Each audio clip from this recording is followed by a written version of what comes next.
While everyone's distracted with the latest drama about masks and meat shortages, lots of strange stuff is going on outside of the political spotlight. Obama-era cover-ups, Hollywood environmental overhauls, making it all seem like this shutdown is more of a shell game. Then, the last half dozen remaining never-Trumpers on Earth conspire to take down the president, and in so doing, they remind us why we got rid of them all in the first place. Finally, the mailbag. I'm Michael Knowles, and this is The Michael Knowles Show.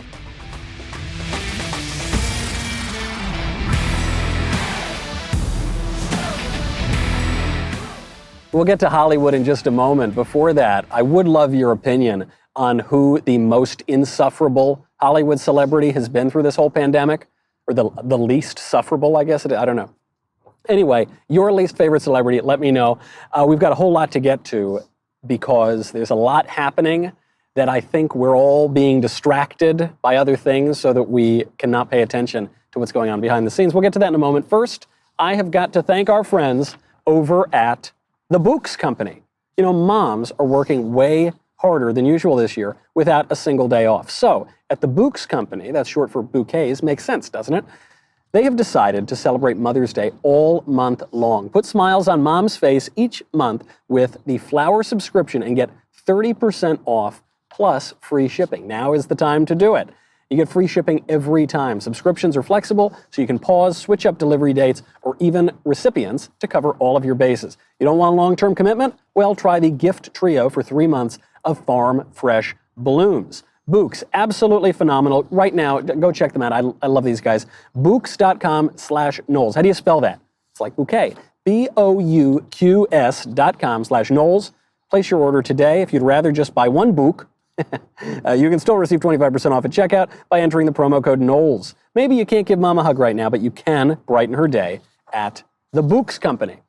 Go check it out. I really, really recommend these guys. I always send flowers for Mother's Day anyway. They've got a tremendous product, and they've got a really great deal running right now. So check it out over at books.com/Knowles. That's a number. Easy to remember. Never let a crisis go to waste. That's what the left tells us. That's what Rahm Emanuel tells us. That's what leftists have told us all the way back to Saul Alinsky and before then. Why? 2 reasons. The 2 reasons are, 1, to seize on people's fear, to ram through policies that people would otherwise object to.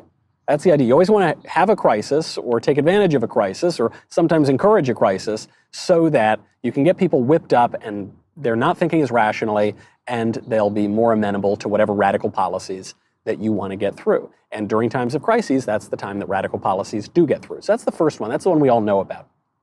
There's a second reason why the left, and I guess it's general political advice, why they never let a crisis go to waste. The second reason is because crises are really, really good at distracting people from all the things that you don't want them to see.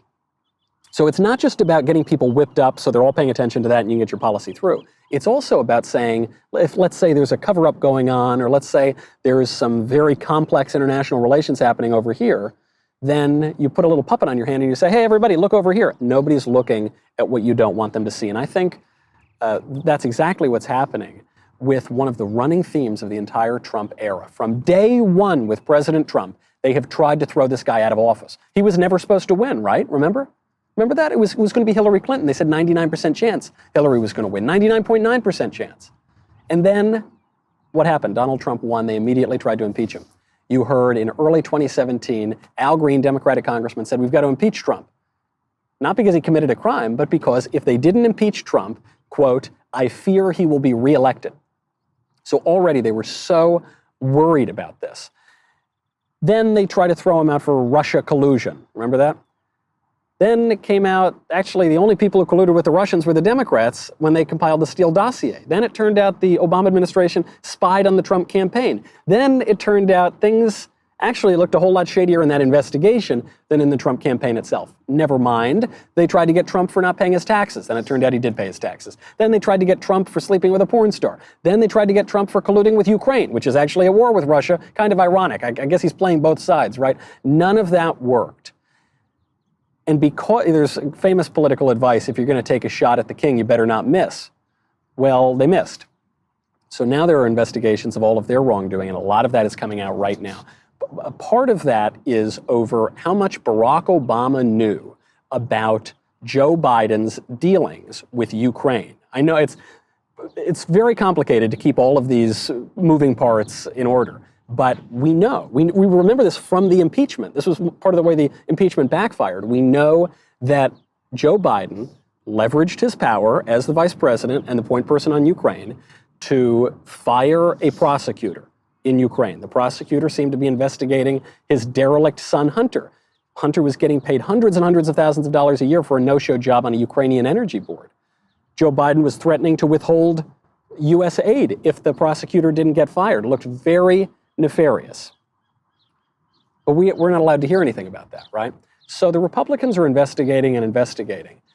This requires getting some documents from Barack Obama. And Obama has just come out himself and said he doesn't want to turn over the documents. I've got a letter here. It was just obtained by BuzzFeed News from the office of Barack and Michelle Obama.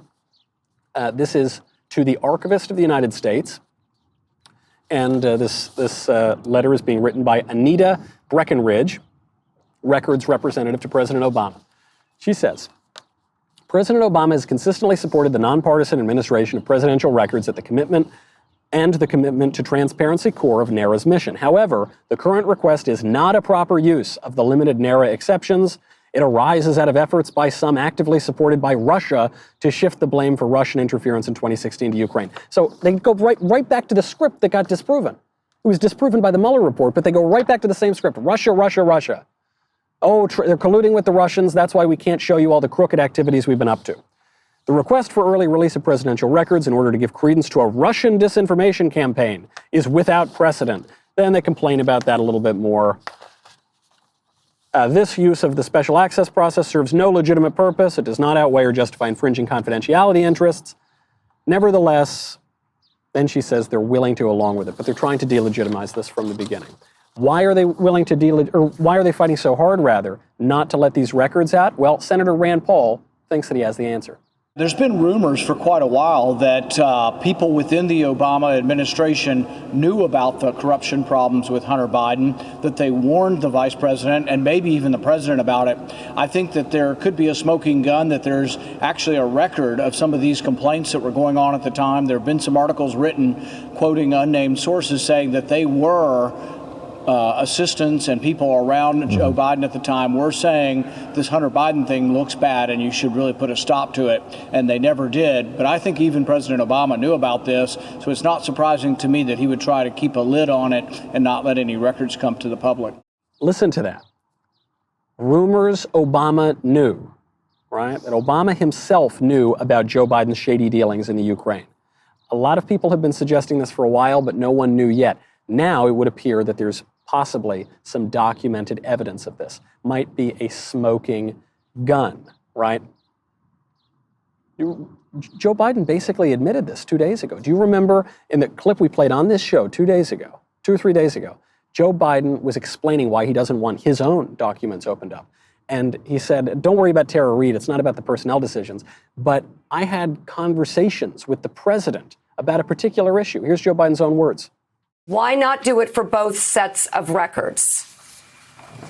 Because the material in the University of Delaware has no personnel files, and but it does have a lot of confidential conversations that I had with the president about a particular issue, that I had with the heads of state of other places, that would not be something that would be revealed while I was in public office or while I was seeking public office.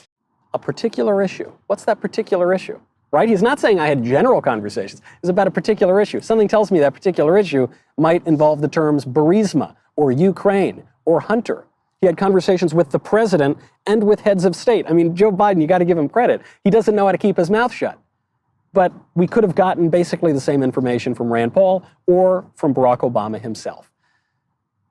This would be, I mean, even with the mainstream media totally covering for the Democrats, they wouldn't be able to help but cover this if we were not in the midst of a pandemic. And so I'm not suggesting the reason that we have a shutdown is to cover for Obama, but it is convenient, and surely political actors, including allies of Barack Obama, are taking advantage of the situation. Speaking of the international sphere, though, other weird stuff going on.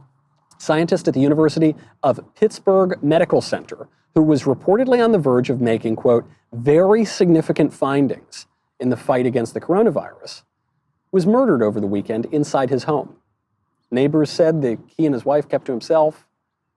He's a very quiet guy, and yet he was found murdered, and the person who they think murdered him then left and killed himself in a car right down the street. Very odd. Now we know, the doctor, by the way, is Dr. Bing Liu, 37. He's from China. He was shot multiple times, and they believe he was shot by another man, Hao Gu, 46, who lived in Pittsburgh. He may have been from China himself. Then he got in his car 100 yards away and killed himself. Wonder what that's about. I guess it could be a coincidence, but it doesn't feel like a coincidence. It feels like maybe there's something else going on here. We know that China has covered up this whole epidemic from the very beginning. The Chinese government said initially it had no idea what was happening.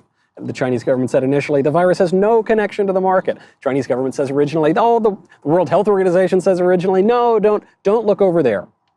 Now all of a sudden, as people are investigating this, all of a sudden, people go dead. People turn up dead. If we were not so concerned about the masks and the craziness surrounding that, maybe we'd pay a little bit more attention. Maybe this is giving cover for some people who are interfering in international politics in ways we couldn't possibly even speculate on. It's not just them, though. Okay, it's not just this international sphere. It's not just Barack Obama. It goes all the way to the mainstream media. It goes all the way to Hollywood. There are big changes that could possibly happen in this country, and they might happen without us even knowing what hit us if we don't pay closer attention. We'll get to Chris Cuomo in a second. First, though, I've got to thank our friends over at Ring. You know, safety now is more important than ever, I say. But it's very hard to keep a close eye on things, right? More deliveries mean more boxes left unattended, more opportunities for packages to go missing. A lot of stuff can happen out your front door. And we're not always free to check on things in person. With Ring, you can keep your home safe no matter where you are. So let's say maybe you're an essential worker, you're at the office, you're at work, you can check in very easily. Or if you're in your home, you can check in from the front door. Obviously, people are a little on edge right now. So a very important time. I love Ring. I trust these guys. I give Ring to my friends. You can get a special offer on a Ring welcome kit right now when you go to ring.com/Knowles, Knowles. The welcome kit includes the Ring Video Doorbell 3 and Chime Pro. It's all you need to start building custom security for your home today. Go to ring.com/Knowles, ring.com/Knowles. By the way, I think I've given you this update on the possum. So I give this out to my friend as a welcome gift, right? This is before the shutdown, before you had to be worried about all these kinds of people. She thought a burglar was breaking in. It turned out to be a possum. The little possum had a possum baby. The little possum had a second possum baby. That's the lighter side of things. Or you can catch a burglar before they break in. Either way, go check it out. Very important tool to have. So it's not just happening on the international front. It's not just happening at the office of Barack Obama. Those are two things, though, to pay very close attention to. Chris Cuomo of CNN, Andy Cuomo's brother, Fredo of the Cuomo family, he made his impassioned plea a couple nights ago to the American people to not lift the lockdowns. This is as people are sick of the lockdowns. The medical science was bogus. The models were dead wrong. There's no evidence the lockdowns are saving any lives or even have saved any lives. And Chris Cuomo begs people in this very emotional, weird plea. I want to just play you the last few moments of this plea because I think it's a bad harbinger of things to come while we're all not paying attention. We know we can't do nothing forever. But think about what you are so anxious to get back to in terms of normal and what you're going to lose that we've gained in this pandemic. Okay? Think about it. Be careful what you've wished for. The time with family, the time together, the time leading more simply, the time thinking about where to go and where not. Those pictures of what we see in Venice of clearer water and clearer skies that they're showing us all over the world. I know we can't do nothing forever, but we can think about how to be together better. I love how he starts it. He says, we can't do nothing forever. But, right, it's like, duh, we can't do nothing forever. And yet he seems to make this argument, but, we can do nothing for a long time. And he says, think about what we will lose if we go back to work. I don't know, our poverty and loneliness? I guess we'll lose that. I'm fine losing that. What are we going to, we're not going to be able to watch CNN all day anymore? Ironically, I will have to watch more CNN because I'll be going to the airport more often. He says, careful what you wish for. It sounds like a threat to me. And then finally, this weird line at the end, think how to be together better. Like, it's so bizarre. I mean, it seems like the guy's on drugs or something. It's such hippy-dippy kind of talk. But he is making a point. He has a point. And a lot of people in all the areas that the left has infected have been trying to make this point. What does it mean, think about how to be together better? What that really means is think about how to improve our politics, right? We are together. Politics is how people can live together and get along together. How to do it better. And I think there is a major, once in a lifetime, once in a century, political shift that the left in this country is pushing for through the coronavirus pandemic. You even see it, forget New York and the CNN for a moment, go all the way out to California. Governor Newsom has been one of the true dictators, true arbitrary wielders of power in all of this. Governor Newsom says, okay, we're going to reopen a little bit, but not that much, and I'm going to target my political opponents in Orange County, and we're only going to open some businesses. And then he makes this broad political statement about our progress. And I think he's talking about more than coronavirus. We're not going back to normal. It's back to a new normal with adaptations and modifications until we get to immunity, until we get to a vaccine. Yuba and Sutter counties are allowing dine-in at restaurants, hair salons are open, and the Yuba-Sutter Mall plans to open tomorrow. You've said counties can go deeper into phase 2 ahead of the state, but can they go into phase 3, which includes things like hair salons? If not, then will these now opened businesses need to close? Yeah, they're making a big mistake. They're putting their public at risk. They're putting our progress at risk. We've been clear about that, well aware of those examples. These are exceptions. These are real exceptions. The overwhelming majority of Californians are playing by the rules, doing the right thing. We're not going back to normal, he says. It's a new normal with adaptations and modifications until we get to immunity and a vaccine. There's no vaccine on the horizon. You think a vaccine is going to come in 2 weeks? No. No evidence we'll get one in a year. No evidence we'll get it within 2 years. No evidence we'll get one at all. Sometimes you just don't make a vaccine, right? Until we get a vaccine. That's like saying tomorrow's always a day away. No going back to normal until we get immunity. It's a way for them to buy time. But they're saying we're going to have a new normal. And the left always talks about a new normal. Obama, that's all you heard during the Obama administration. This is the new normal. Get used to it. And the American people said, we don't like this new normal. We want to get rid of you and go back to our old normal. But that's what the left wants, new norms of living. He says the counties that are opening up, they're making a big mistake. They are putting their public at risk. They are putting our progress at risk. There is the key. You hear that? I guess he's directly talking about the progress on coronavirus, but I think there's something bigger at play. They're putting our progress with a capital P at risk. These are exceptions. The overwhelming majority of Californians are playing by the rules and doing the right thing, meaning doing what I tell them to do at threat of arrest or worse. That's what the left is always saying. They're always saying we're putting their progress at risk. Anytime you elect a candidate that they don't like, they say, oh, you're turning back the clock, you're killing people. I mean, you remember when we all died from net neutrality repeal? That was a million years ago, it seems like, in the early part of the Trump era. They said if we repeal these net neutrality regulations, people will die. If we cut taxes a little bit, people will die. It's going backward, killing our progress. That's the exact same kind of language they're using here, except this lockdown, this unprecedented lockdown, is giving political cover for far more monumental changes than net neutrality repeal, okay? How do I know it? Again, you don't have to take my word for it. This is not some crazy, kooky conspiracy theory. Hollywood leftists are telling us this very thesis themselves.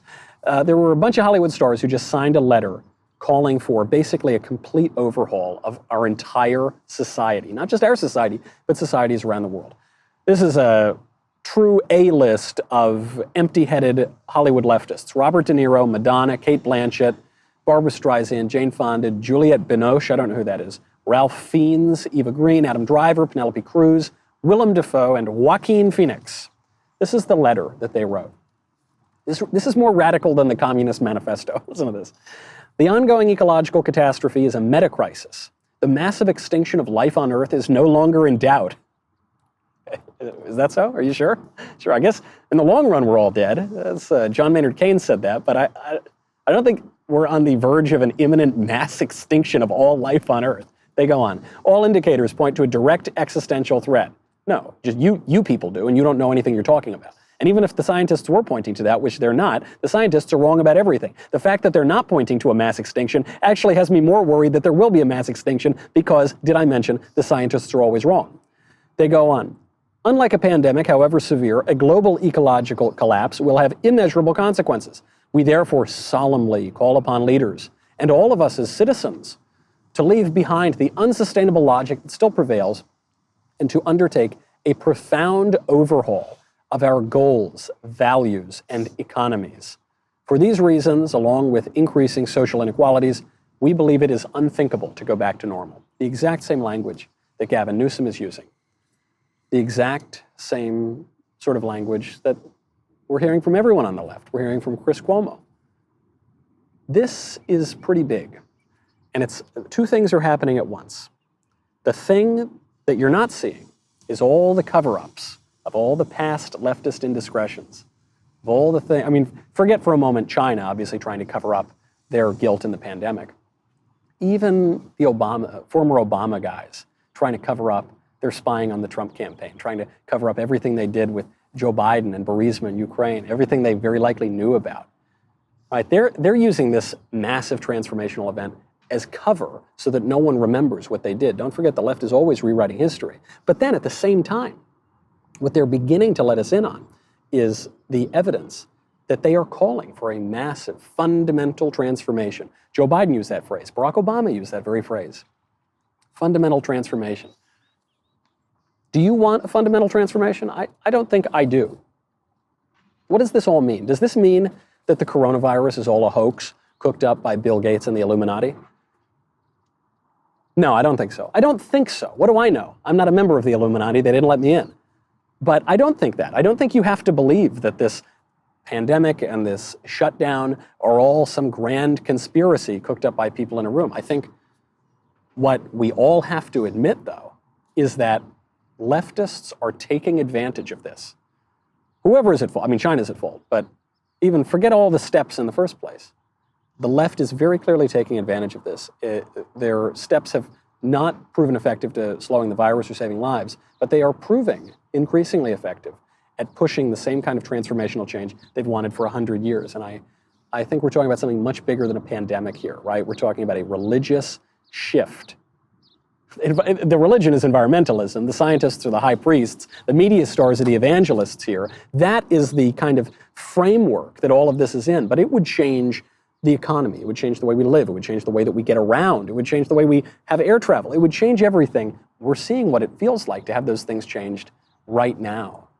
And the left is pushing ahead and saying, this could be the new normal. Don't give it up. What are you rushing back to? We can't go back. Let's stay in this isolated misery forever. That's not the life that I want, but that's a clear choice. And we happen to be in an election year. We will get to a little bit more in just one moment. First, I've got to thank our friends over at, which friends do I get to thank? Rock Auto. I love Rock Auto. Rock Auto makes shopping for car parts so easy. With the increasing number of makes, right? Fiat, IKEA, different models, the Pacifica, the XT5, the ABCD, I don't know the model names. It's now impossible to stock all the parts that you need in a traditional chain storefront. Why endure the often pointless and seemingly intimidating questioning? Why wait? Well, wait while the guy at the counter just goes online, probably to Rock Auto, orders the part, and then just charges you twice as much. Doesn't make any sense at all. Chain stores have different price tiers for the professional mechanics and the do-it-yourselfers. RockAuto.com does not. The thing I love about Rock Auto, family run, it's been around for a long time, for basically as long as the internet's been around. It has every part you need, and even for me, someone who is completely ignorant when it comes to these kind of questions about cars, I don't know a single thing about cars or trucks, even I can navigate their catalog. Go right now. It's family business, amazing selection, reliably low prices, all the parts your car will ever need. You can go to rockauto.com. And then the most important thing, by the way, is when you go to rockauto.com and you see all the parts available for your car or truck, write Knowles, Knowles, in their How Did You Hear About Us box so that they know that we sent you. So As the left is trying to radically change our politics, they're gaslighting us on it. Okay, and we see this with the mask order. CNN is kind of letting the mask slip a little bit, actually, pun very much intended. They came out with an article yesterday called "The Psychology Behind Why Some People Won't Wear Masks." Look at that word, psychology. It's not why people won't wear masks. It's not the rational reasons why people have political disagreements. It's not the reason why some people are interpreting the scientific evidence to realize that there's not a huge threat when you're out in a wide open space and you're a young person and you don't have other comorbidities, right? It's the psychology behind why some people don't. This goes back to what liberals were saying in the middle of the 20th century about conservatives. They said that conservatism was just a series of irritable mental gestures that sought to give the impression of real thought, but it was just irritable mental gestures. And that's what they're saying here. CNN is interviewing a bunch of doctors, a bunch of physicians, to tell us when we can reopen. They're interviewing a bunch of psychologists to try to explain why people have different political points of view, as though people don't have their own faculties of reason, as if you voted for anybody who's not a leftist, if you in any way disagree with leftist policies, then you've got to have something wrong with your psychology. Never mind, by the way, that the left was telling us, these very doctors were telling us 3 weeks ago not to wear masks. The Surgeon General, 3 exclamation points, don't wear masks. Then 2 seconds later, they say, you have to wear masks. Forget that. That would be maybe part of my reason why I don't think I need to wear a mask all the time. But no, it's the psychology. Something's got to be wrong in your head. This can all be explained by the dictatorship of science, history, politics. It's all a matter of science. Put the guys in the white lab coats in charge. They all coincidentally happen to be leftists. And then let them run your lives for you. Very pathetic. And some people who don't get the stakes here are the 5 remaining never-Trumpers in America. There aren't that many. There used to be a lot of never-Trumpers. Now there are like 2 people left in a basement somewhere. They've come out with an ad called Morning in America. And it just shows they don't get what's going on. There's morning in America. Today, more than 60,000 Americans have died from a deadly virus Donald Trump ignored. With the economy in shambles, more than 26 million Americans are out of work, the worst economy in decades. Trump bailed out Wall Street, but not Main Street. This afternoon, millions of Americans will apply for unemployment, and with their savings run out, many are giving up hope. Millions worry that a loved one won't survive COVID-19. There's mourning in America, and under the leadership of Donald Trump, our country is weaker and sicker and poorer. And now, Americans are asking, if we have another 4 years like this, will there even be an America? Paid for by the Lincoln Project, which is responsible for the content of this advertising. Morning in America. You get it? Mourning. Do you get it? It's really clever, huh? Because it's like in the 1980s, in 84, Reagan had an ad called Morning in America with the sun shining, and they're doing Morning in America. You get it? You get it? It's a pun. Never mind how offensive this ad is, and the idea of the upside-down American flag. Really, that's an inappropriate use of that image. Not that these guys know anything about what's appropriate or reverent. But it's also just so lame. What a lame ad. I mean, first of all, it's made for TV, which has been dead for 10 years now. Second of all, it's this stale imagery and the deep booming voice on the voiceover. Donald Trump is bad. That's right. This ad paid for by people against Donald Trump. He's bad. It's just like so lame. Make a meme or something, man. This is 2020 already.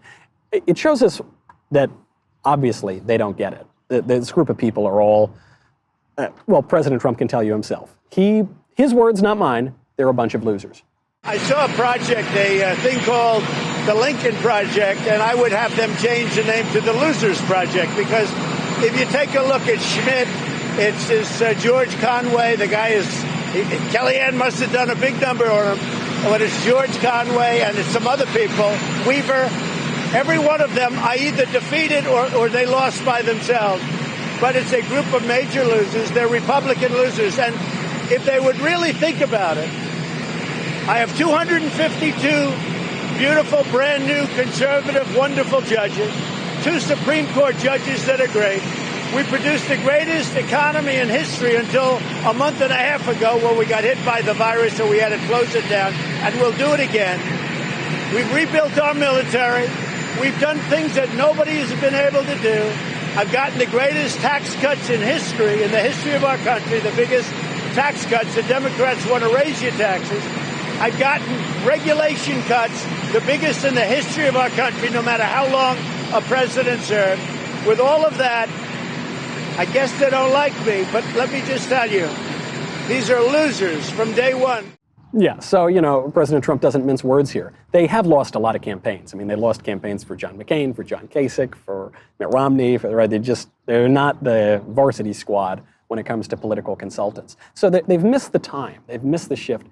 They're also missing what's happening in politics right now. And that is my big fear here. I fear that people are missing what's going on. I think a lot of people are waking up. The ones who understood what the Trump election meant, even if you don't love Trump, even if you don't like the way he talks, what it meant that you had this guy who had kind of different policy prescriptions, who kind of talked a little differently, acted a little differently, vanquished the House of Clinton, shook things up. The fact that that guy won really meant something. It meant we've moved into a new kind of politics, or we're moving in that direction. Now there is a fundamental transformation that is underway, or that the left wants there to be underway. And we can either go along with it and wake up one day and realize we lost our whole country and our whole culture, or we can push back. I, as you might have noticed, suggest the latter. All right, we got to get to the mailbag first, though. I have got to thank our friends over at, oh yeah, that's right, you. I've got to thank you. And I want to tell you about Daily Wire's newest, most exclusive membership tier, the All Access Insider. The All Access Insider membership tier is our premium level of membership. This is like the jewel-encrusted, diamond-encrusted, leftist tears tumbler goblet of membership levels. The All Access members get the benefits of our other membership tiers, including an ad-free website experience, access to all of our live broadcasts and show library, access to the show's mailbags, and the 3 full hours of The Ben Shapiro Show, all along with dedicated editorials from Ben Shapiro. Then you get the Q&As and the discussion, and you get the All Access show, where we get to interact, and you get the irreplaceable leftist tears tumbler. I am going to be joining you on the All Access show tonight. That'll be at 8 p.m. Eastern, 5 p.m. Pacific. I call it a show. It's not even really a show. It's just kind of hanging out. So be there, be square. Ben will be doing it tomorrow, so go check that out. DailyWire.com/subscribe to join Daily Wire's All Access Club with a new membership or with an upgrade, and you will get 10% off with coupon code Knowles. It's my gift to you. DailyWire.com/subscribe. We'll be right back with the mailbag.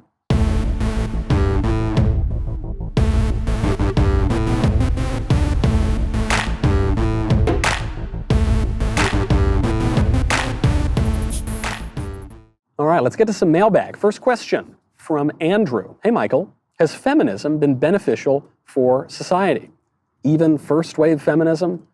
You anticipated that I would say no, so you followed up with a question in your question, even first-wave feminism. Good thinking. If not, has it been the primary cause of deteriorating the nuclear family and women themselves? Thanks, love your show and all that you do. Feminism has been very bad. It's been bad for women, primarily. It's been bad for men. It's been bad for children. It's been bad for society. It's been bad for everybody. Now, you ask about first-wave feminism, and this is a clever trick that feminism plays, I guess, where they divide it up into waves. You never know quite what wave you're in. Are we in the fourth wave or the third wave? Or I don't know. It's all kind of the same problem. You know, the third wave, that's when you start to think of like the blue-haired women who are screeching and, you know, who are redefining gender, but actually some of them don't want to redefine gender, and it's very, very, very complicated. Whereas when you think of the first wave, you think of the suffragettes or something like that, and that's obviously much more respectable and sort of normal than the blue-haired bra burners. But the problem is feminism itself. And, you know, you could refer to social scientific data here that show that women have become less happy in both relative terms to men and absolute terms for every year that feminism has gained steam. You could point to all that kind of anecdotal data, but the real problem is philosophical. Feminism misunderstands human nature. It misunderstands humanity itself. One thing that feminists and liberals try to do is they say, hey, buddy, do you know what feminism means? It just means that you want equal rights for women. You just think women are, and so if you object to that, you're a jerk. And if you agree with that, then you're a feminist. I don't think so. Our civilization, Christian civilization, has believed in the spiritual equality of women from the beginning. Goes back even before Christian civilization. Goes back to the Old Testament. Goes back to the very first chapters of Genesis, where Eve is pulled from Adam's rib. This image is very important. If Eve were pulled from Adam's head, then Eve would be above Adam. If Eve were pulled from Adam's foot, she would be below Adam.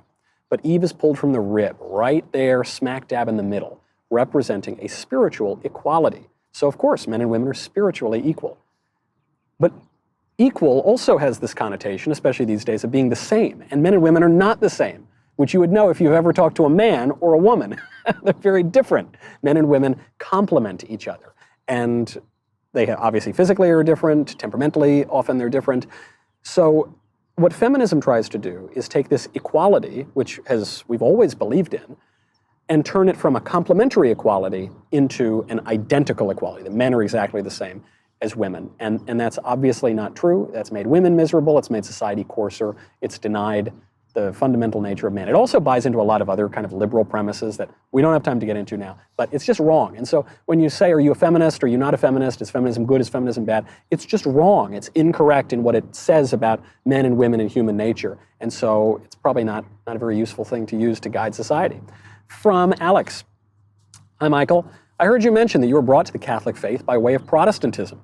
Can you describe what in particular convinced you that the Protestant view of Scripture was insufficient or errant in that conversion? I feel a draw toward Catholicism, which, from what I can tell, comes from a desire for shared community with them that I'm missing out on. However, the Catholic view of Scripture has some worrisome points for me, specifically the ongoing sacrifice of Christ presented in the sacraments as opposed to final justification on the cross. What are your thoughts on this? Well, I can assuage, there are like 7 questions in there. I'll try to run through them quickly. I can assuage your fears about this idea of the continual ongoing sacrifice of Christ in the Mass. The Mass is a memorial sacrifice, right? It's the highest form of prayer. But that doesn't mean that Christ is being crucified every single Mass, as though Christ's crucifixion was not sufficient. Christ's crucifixion was a one-time event that was sufficient for salvation.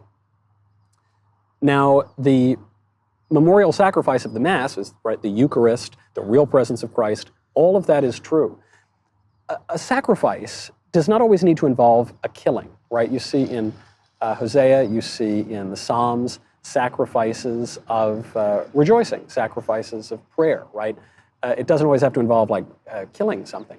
So that's a little, to discuss what the Mass means and the Eucharist means, it would take a very long time. But that's a little introduction. You could find more at a resource called Catholic Answers, perhaps. That if you Google around there, I think you'll get some more answers on that to assuage your worries. In terms of how I came to Catholicism through Protestantism, it was a Protestant, my good friend, megachurch Protestant, who kind of brought me over and convinced me that God exists in the first place. Now, the end of this story, though, by the way, is that pal of mine is joining the Catholic Church. So he kind of went the same way that I did.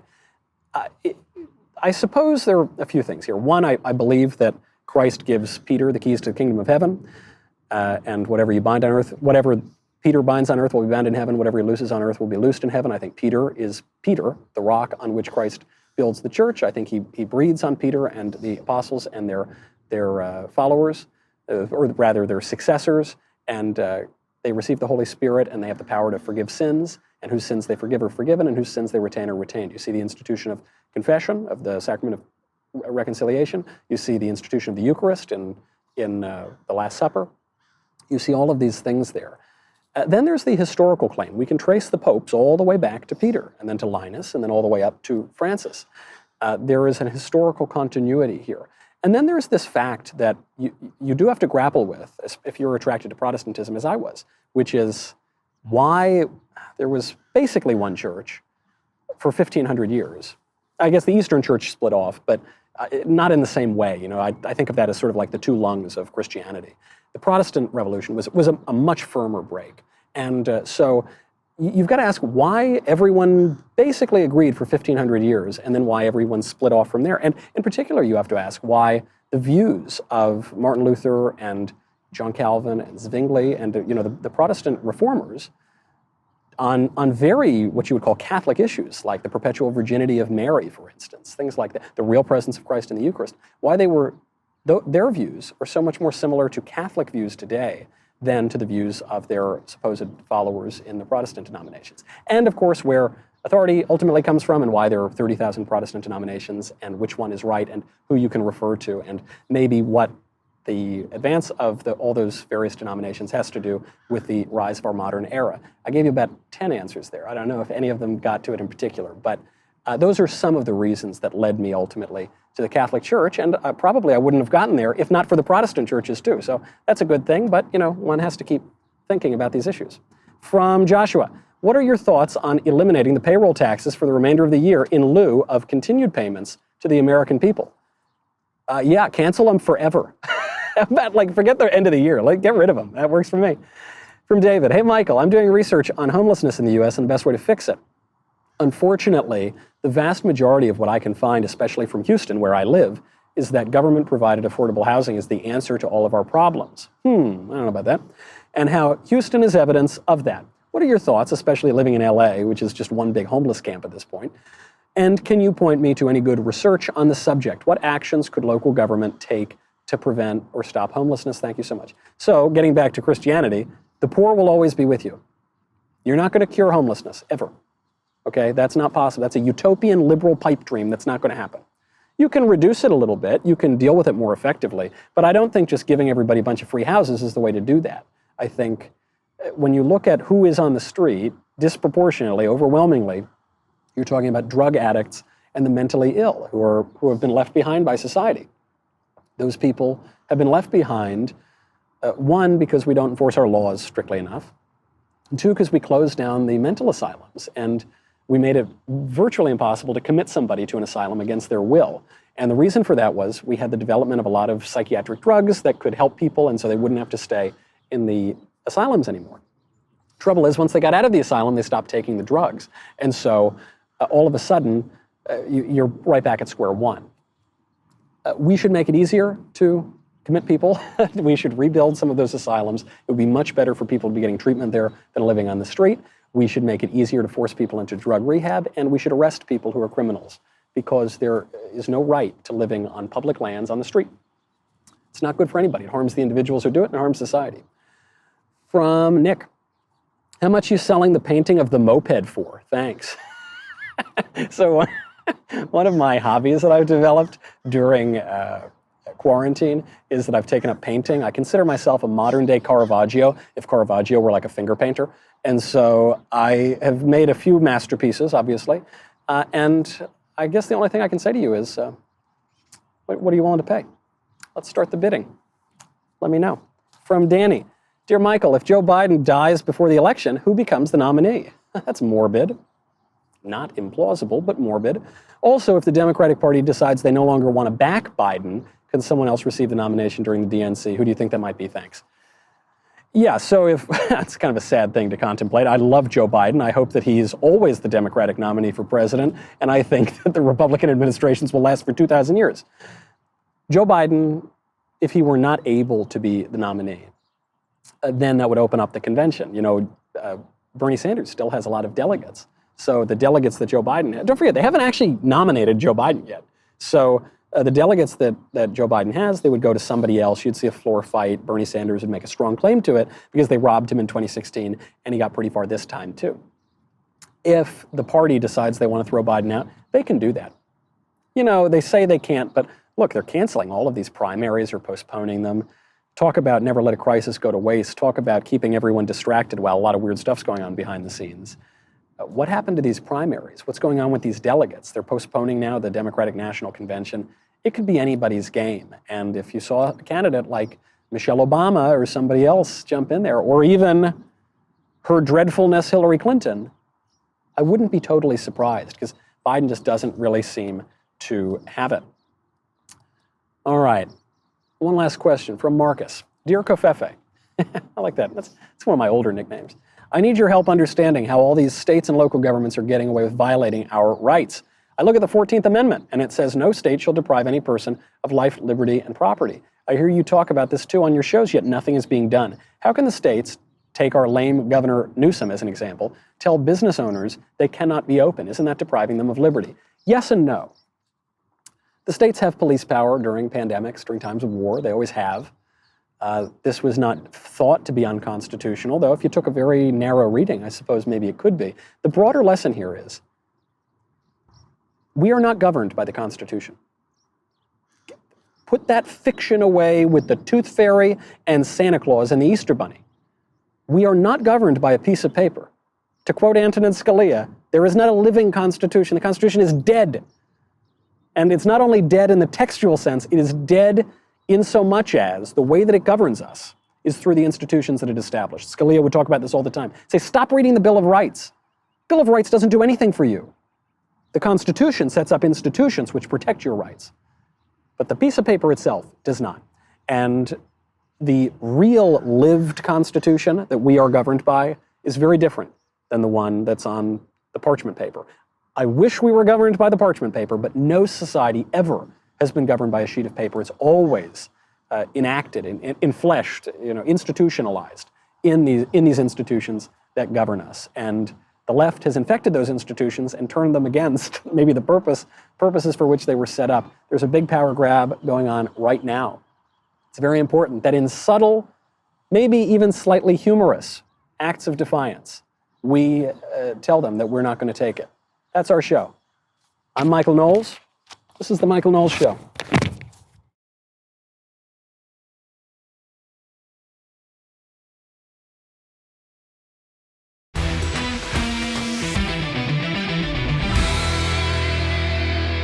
The Michael Knowles Show is produced by Ben Davies and directed by Mike Joyner. Executive producer, Jeremy Boring. Supervising producers, Mathis Glover and Robert Sterling. Technical producer, Austin Stevens. Assistant director, Pavel Wadowski.